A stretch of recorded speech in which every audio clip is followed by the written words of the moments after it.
Welcome in this lesson.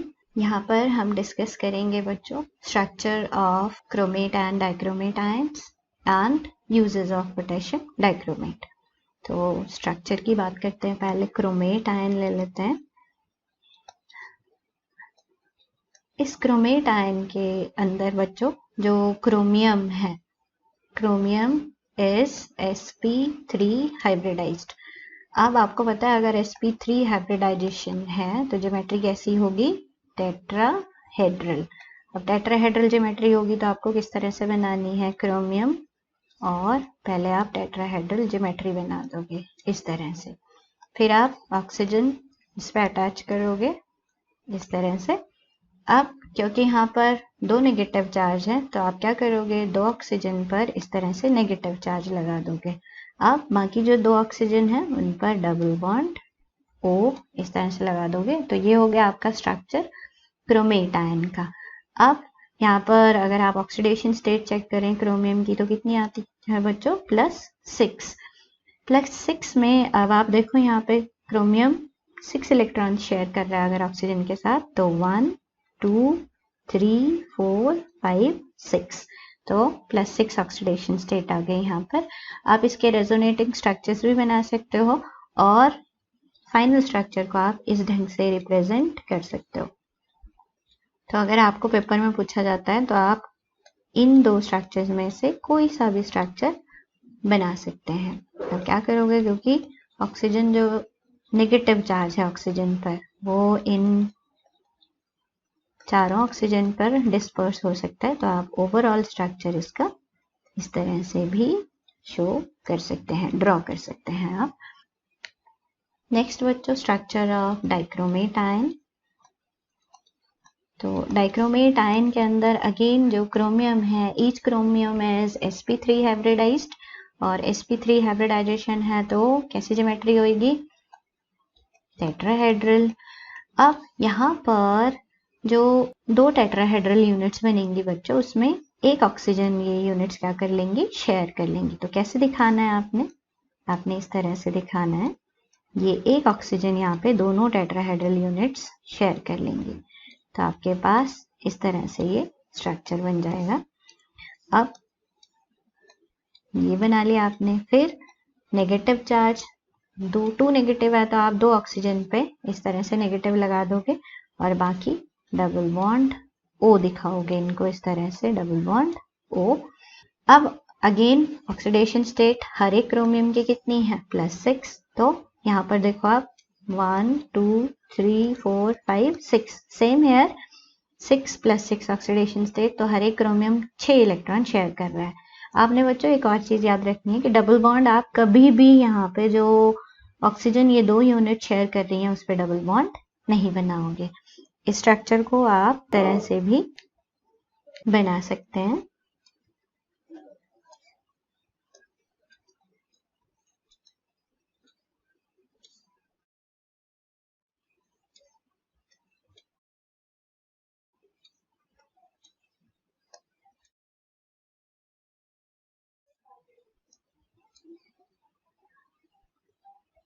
Negative charge आप इन oxygen पर इस तरह से डिस्पर्स कर सकते हैं।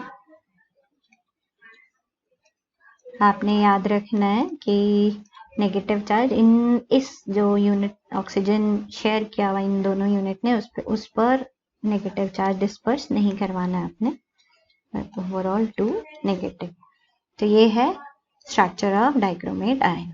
अब बच्चों एक और चीज याद रखनी है आपने, आप इन डाइक्रोमेट या क्रोमेट आयन में क्रोमियम की ऑक्सीडेशन स्टेट आप देख रहे हो +6। +6 के लिए अगर आप कॉन्फ़िगरेशन लिखते हो तो क्या आता है आपके पास, आर्गन और 3d0। अब यहाँ पर आप कहोगे इसके पास तो कोई इलेक्ट्रॉन ही नहीं है, तो ये कलर कैसे आ रहा है इसके पास, क्रोमेट आयन येलो कलर का हो गया और डाइक्रोमेट आयन ऑरेंज कलर का हो गया, तो ये कलर क्यों आ रहा है। तो आपने यहाँ पर याद रखना है एक्चुअली जो पोटेशियम क्रोमेट है या डाइक्रोमेट है उसका कलर वो डी ट्रांजिशन के कारण नहीं होगा। याद रखना आपने, डी ट्रांजिशन के कारण इनका कलर नहीं आता। तो इनका कलर क्यों आता होगा फिर?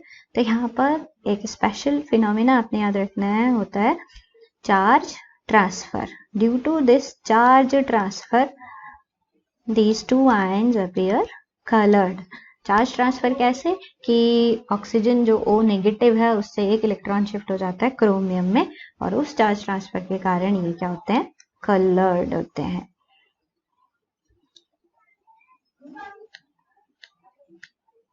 नेक्स्ट बच्चों बात करेंगे यूजेस की, पोटेशियम डाइक्रोमेट के यूजेस. तो पोटेशियम डाइक्रोमेट जो है वो यूज होता है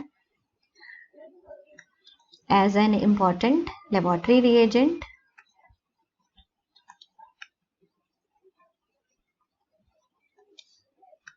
एनालिटिकल केमिस्ट्री में यूज होता है फॉर एनालिटिकल केमिस्ट्री में for analysis of chloride ions. फिर ये जो है यूज होता है डाइंग इंडस्ट्री में, प्रिंटिंग में.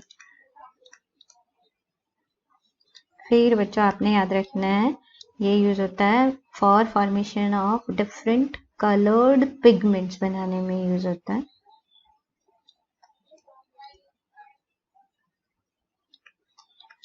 पोटेशियम डाइक्रोमेट लैब्स में बच्चों एक और इम्पॉर्टेंट पर्पस के लिए यूज होता है. ये पोटेशियम डाइक्रोमेट को जब हम कंसेंट्रेटेड H2SO4 के साथ लेते हैं तो ये जो सॉल्यूशन आ गया ये ग्लास वेयर जितने लैब में होंगे उनकी क्लींजिंग के लिए यूज होता है.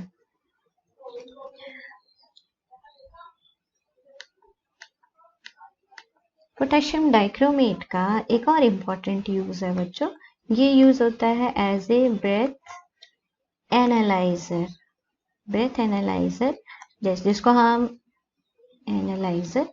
जिसको हम ड्रंकर्ड ड्राइवर टेस्ट भी बोलते हैं. कैसे एक्चुअली ये जो पोटेशियम डाइक्रोमेट है ये अल्कोहल को ऑक्सीडाइज कर देता है इनटू करेस्पॉन्डिंग एसिड्स और खुद रिड्यूस हो जाता है क्रोमियम में, क्रोमियम सल्फेट में, और जिसका कलर ग्रीन होता है. कैसे?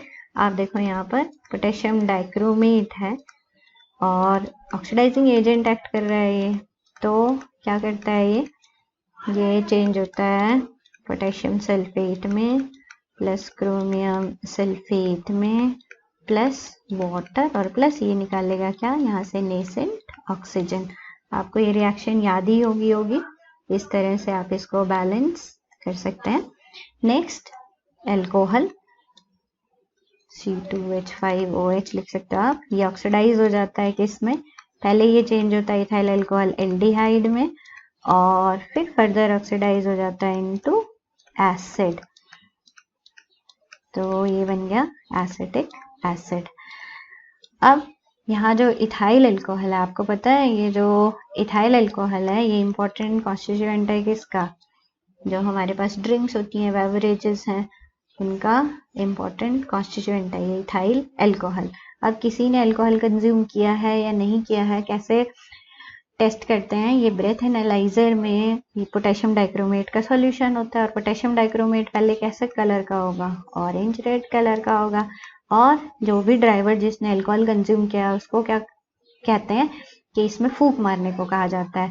अब जब वो फूंक मारेगा, अगर उसने इथाइल अल्कोहल कंज्यूम किया है तो वहाँ पे ये वाली रिएक्शन होगी और ये जो पोटेशियम डाइक्रोमेट है ये चेंज हो जाएगा किसमें? क्रोमियम सल्फेट में. और क्रोमियम सल्फेट जो है वो ग्रीन कलर का होगा. तो इसका मतलब अगर उस एपरेटस में ऑरेंज कलर ग्रीन कलर में चेंज हो गया तो जो ड्राइवर है उसने अल्कोहल कंज्यूम किया हुआ है. तो ये इंपॉर्टेंट एप्लीकेशन है पोटेशियम डाइक्रोमेट की. तो that's all about potassium dichromate. Thank you.